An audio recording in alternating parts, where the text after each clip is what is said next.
तो hello guys, कैसे हो आप लोग। आई होप आप लोग अच्छे होंगे और एकदम ज़बरदस्त तरीके से पढ़ाई कर भी रहे होंगे। जैसे बच्चे हमने कल वाले लेक्चर में हमने विटामिन्स के बारे में पढ़ा था, है ना। उसमें विटामिन्स आज जो पढ़ेंगे हम विटामिन्स बी के कितने पार्ट्स हैं, उन सारे पार्ट्स के बारे में हम आज डिस्कशन कर रहे होंगे इस लेक्चर में, है ना।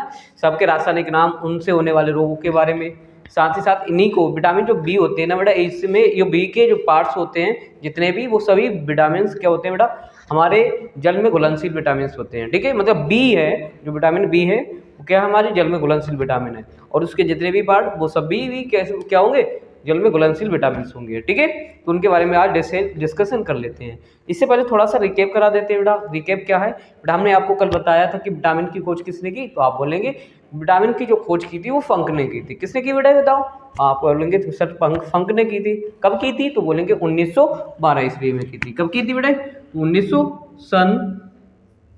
1912 ईस्वी में। ठीक है, सन 1912 ईस्वी में किसने की, तो बेटा हम बोलेंगे खोजकर्ता थे इसके, खोजकर्ता, जो खोजकर्ता थे बेटा इसके फंक थे। ठीक है, फंक इसके खोजकर्ता थे। ठीक है, समझ आ रही है बात। हाँ बेटा, अब आते हैं सीधे सीधे हम विटामिन के पार्ट्स, विटामिन के पार्ट पे, और उनके क्या क्या रासायनिक नाम है और उनसे संबंधित क्या क्या रोग हो सकते हैं उनके बारे में। इससे पहले बेटा यदि आप हमारे चैनल पर नए हो तो चैनल को सब्सक्राइब करें और बेल आइकन को दबाना बिल्कुल ना भूलें। साथ ही साथ बेटा लाइक भी करें वीडियो को, और ज़्यादा से ज़्यादा अपने दोस्तों में इस वीडियो को शेयर करें, जिससे कि वो हमारी वीडियो से अच्छे से पढ़ाई कर सके और पढ़ाई में अच्छा स्कोर अपना एग्जाम में कर सकें। ठीक है ना बेटे, तो चलते हैं, मूव करते हैं बेटा। सबसे पहले एक तरफ लिखेंगे आप विटामिन, उसके रासायनिक नाम, और साथ ही साथ उनसे रोग क्या है उनके बारे में। ठीक है, तो बेटा इसमें हमने लिखा विटामिन के नाम, ये इधर रासायनिक नाम लिखे हुए और इधर उनसे संबंधित रोग लिखे हुए हैं हमने। ठीक है, तो पहला ले लेते हैं विटामिन बी1। तो विटामिन बी1 को बेटा बोलते हैं, रासायनिक नाम क्या होता है, थायमिन होता है, जैसे हमने कल भी वाली वीडियो में भी इसको समझाया था। ठीक है, तो बेटा विटामिन बी1 है जो, उसे बोलेंगे थायमिन। अब इससे रोग क्या होता है, तो बोलेंगे वेरी वेरी रोग होता है। कौन सा रोग हो जाता है बेटा, तो बोलेंगे वेरी वेरी रोग इससे हो जाता है। ठीक है, आगे आते हैं बेटा, विटामिन बी2 की बात करें तो विटामिन बी2 है, इस विटामिन बी2 को बोलते हैं राइबोफ्लेविन। क्या बोलते हैं बेटा इसे, राइबोफ्लेविन बी2 को बोलते हैं। ठीक है, अब इससे रोग क्या होते हैं, तो इससे बोलेंगे रोग होता है क्लोसिस।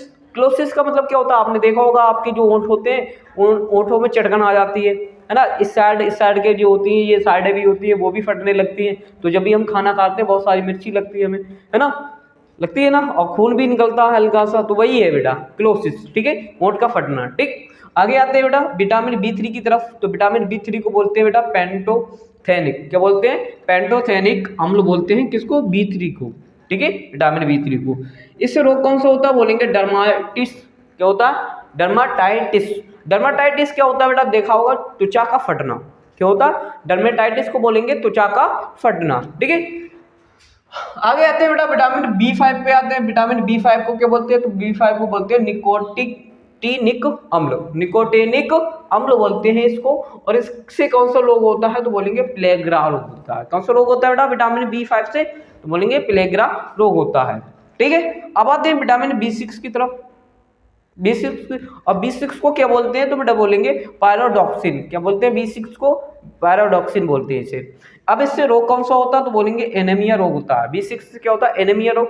अब एनीमिया रोग होता क्या है, तो उस चीज को समझो बेटा। एनीमिया रोग होता है रक्त की कमी, शरीर में रक्त की कमी। ठीक है, इसे पहले एनीमिया यही होता है, रक्त की कमी किससे होता है, तो बोलेंगे बी6 से। विटामिन बी6 से एनीमिया रोग हो जाता है। अब आता है विटामिन बी12। विटामिन बी12, अब विटामिन बी12 को क्या बोलते हैं बेटा, बोलते हैं साइनोकोबालामिन। क्या बोलते हैं, साइनोकोबालामिन। ठीक है, इसका नाम है। ठीक है, और इससे रोग क्या होता है, तो बोलेंगे परनीसस होता है, और क्या होता है, एनीमिया रोग होता है। परनीसिस और एनीमिया रोग इससे हो जाता है। ठीक है, अब विटामिन बी है, विटामिन विटामिन बी को बोलेंगे, सॉरी विटामिन सी। क्या बोलेंगे, विटामिन सी को बोलते हैं एस्कॉर्बिक अम्ल। रासायनिक नाम क्या होता है इसका, विटामिन सी का एस्कॉर्बिक रोग होता है। अब यदि विटामिन सी की कमी है बॉडी के अंदर, तो कौन सा रोग हो जाएगा, स्कर्वी रोग हो जाएगा। ठीक है, क्या हो जाएगा बेटा, स्कर्वी रोग हो जाता है विटामिन सी की कमी से। ठीक है, तो ये जो रोग हैं ये सब कब होते हैं, इन वाले विटामिन की बॉडी के अंदर कमी हो जाती है तब। ठीक है, अब बेटा हम थोड़ा सा आपको जल में घुलनशील विटामिन की एक ट्रिक समझाते हैं। ठीक है, ट्रिक के थ्रू आप कैसे याद करेंगे इन सारे विटामिन को। ठीक है, तो समझाते हैं बेटा। हम लिखेंगे बेटा एक ट्रिक, भैंस गई पानी में, भैंस गई पानी में। वहां से बेटा क्या बना लेंगे, वहां से बी बना लेंगे, बी, और सी से सा से क्या बना लेंगे, सी बना लेंगे। और बी सी जो विटामिन है बेटे वो किस में, पानी, मतलब पानी में, जल में घुलनशील है। भैंस गई पानी में, तो भा से बी, सा से सी बनाएंगे। और बी, भैंस कहाँ गई है तो बोलेंगे पानी में गई है, मतलब क्या हुआ, बी सी जो है किस में घुलनशील है, पानी में घुलनशील है। ठीक है, तो बेटा आप अभी इनके पार्ट्स कैसे याद रखेंगे, तो आप इतना बस याद रखो कि बी के जितने भी पार्ट्स होंगे, विटामिन बी के जितने भी पार्ट्स हैं, जितने भी भाग हैं, वो सभी भी पानी में घुलनशील होते हैं। ठीक है, आई होप बात समझ में आई होगी। आज का जो लेक्चर रहा होगा आपको अच्छे से समझ में आया होगा। यदि लेक्चर अच्छा रहा है तो बेटा कमेंट बॉक्स में लिखेंगे कि सर आज का जो लेक्चर था एकदम ज़बरदस्त था, आज के लेक्चर में एकदम मज़े आ गए। ठीक है, तो बस आज के लिए इतना रखते हैं और मिलते हैं कल नेक्स्ट वीडियो में। तब तक के लिए जय हिंद, जय भारत।